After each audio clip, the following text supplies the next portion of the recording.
Welcome back to Walt Disney World Photo Updates. I am Kevin Yee. Let's get started. There's a lot to talk about in Walt Disney World. First, just a neat shot of two monorails, silver and gold, though it looks like one really long monorail when taken with the telephoto lens. We're on our way to the Magic Kingdom, where the Christmas decorations have gone up.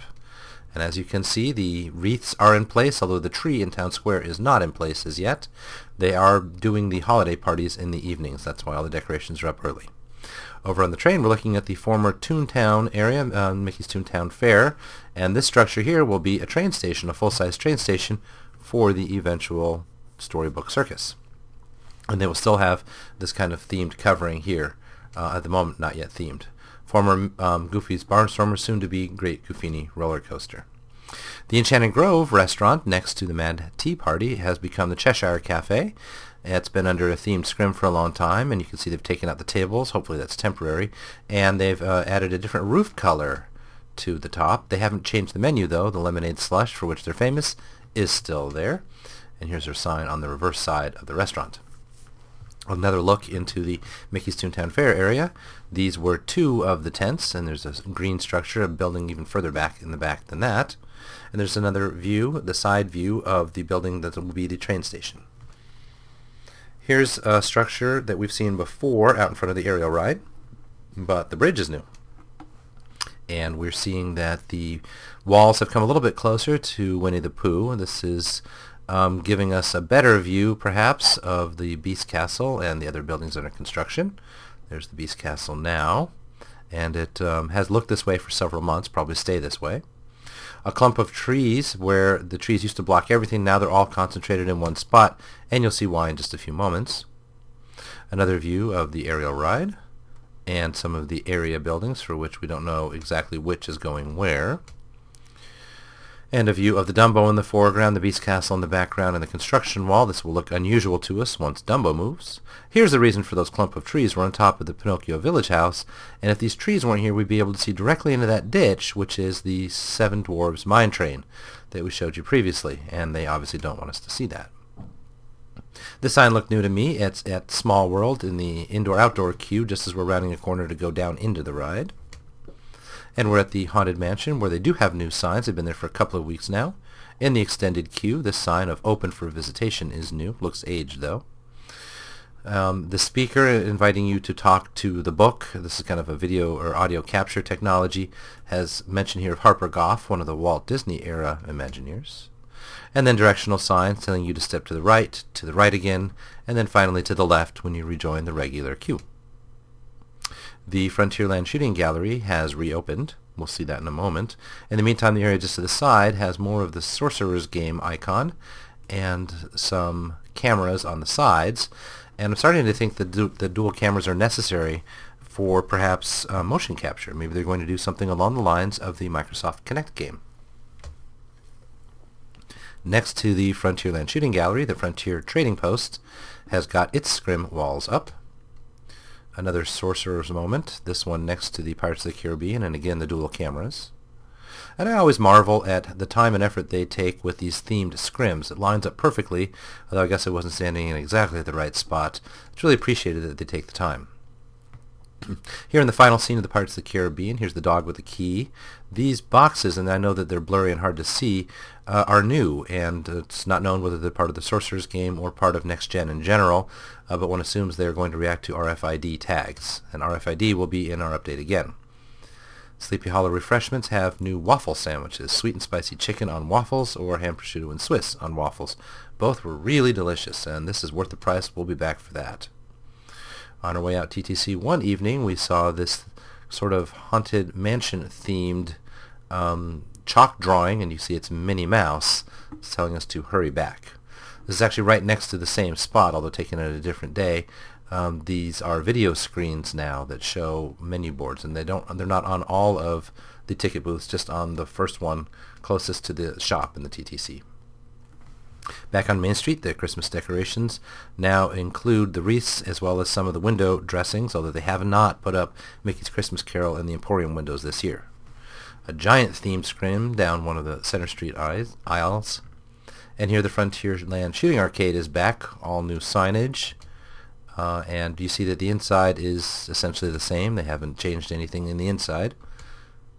This is just a shot that I like to think of as Walt Disney World is photogenic. You've got lights and lights. And we are here for the Magic Memories and You projection show, which is the normal show, although in the holiday season there's an interlude in the middle of several minutes where you see the castle done up as a present, or as Christmas lights, or as candy canes, or as, do you recognize the reference? This is the cake castle from the 25th anniversary in 1996. The yellow is a bit of a creep for the next slot, which is going to, the next view, which is going to be the gingerbread castle. In the Emporium, they've got these signs all over now explaining where you can find the different sections of the Emporium. And I mentioned RFID earlier. This is its test zone at the Epcot turnstiles. This photo was taken on Saturday, and by Sunday this area was open, and they have no turnstiles where they have the RFID tag there. You simply get a sticker that goes on your regular annual pass or park admission ticket if it doesn't have RFID, and then you swipe it and it lets you in without a turnstile. Also taken from the monorail, these former whirly gigs and such are on the side of the Energy Building, no longer cluttering up Future World. The Christmas tree is in place at Epcot. It's not there at the Magic Kingdom. And Epcot was crowded. It was the final weekend of the Food and Wine Festival. Several bottlenecks were to be found throughout World Showcase. Back in Future World at Innoventions, this is the Great Piggy Bank Adventure, and these animated signs along the back wall were new to me. They tell you tips for your piggy bank adventure. This is on the way out, and several of these things move. So, for instance, the pig's legs may move, or the wheels may spin, the hand may move. So there's always just something in motion at each one of these, such as the jar moving here a little bit. And the overall effect was kind of similar to the Delta pre-show Circle Vision at Disneyland from the 80s.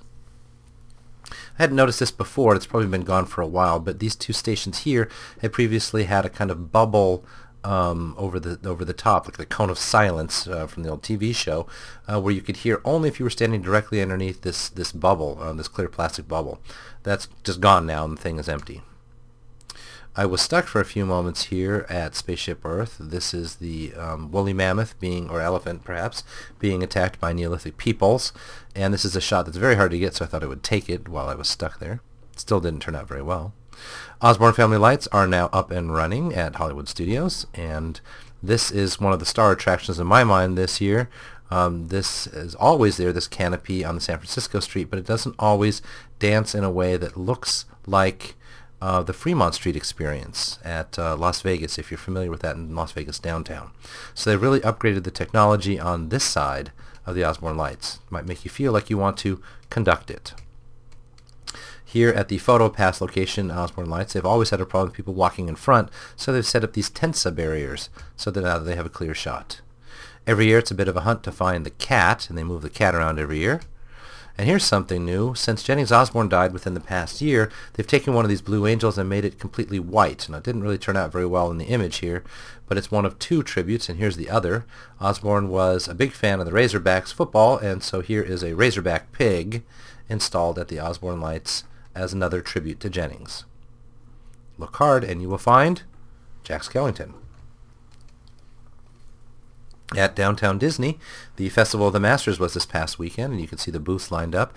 To be displayed here, you will have to have won an art show. That's why they are all Masters.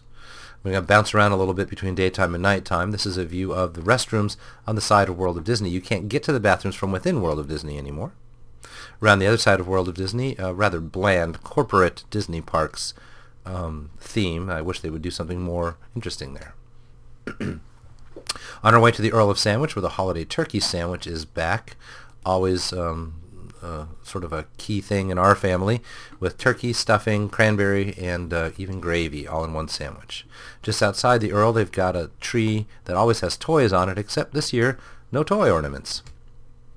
A different exhibit of sort of white and blue balls at the Downtown Disney junction between Marketplace and Pleasure Island. You can see Portobello in the background. More of the Festival of the Masters decorations, and they're really trying to cover up, you can barely see it in the background, Adventurers Club. Blink by Wet Seal has opened in the spot that was the Magnetron, and here's a couple of views of the store. It's kind of a Wet Seal store, no real surprises there.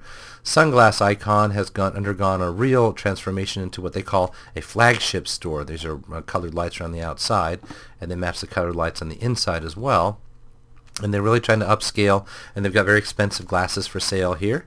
And one of the key things they're trying out, both this polarized lens stuff, and you can see it without the polarization, you don't see it, as well as this technology, which is where you take a webcam video of yourself or picture of yourself, and you can share it, tweet it, just kind of send it out with you wearing those cool glasses.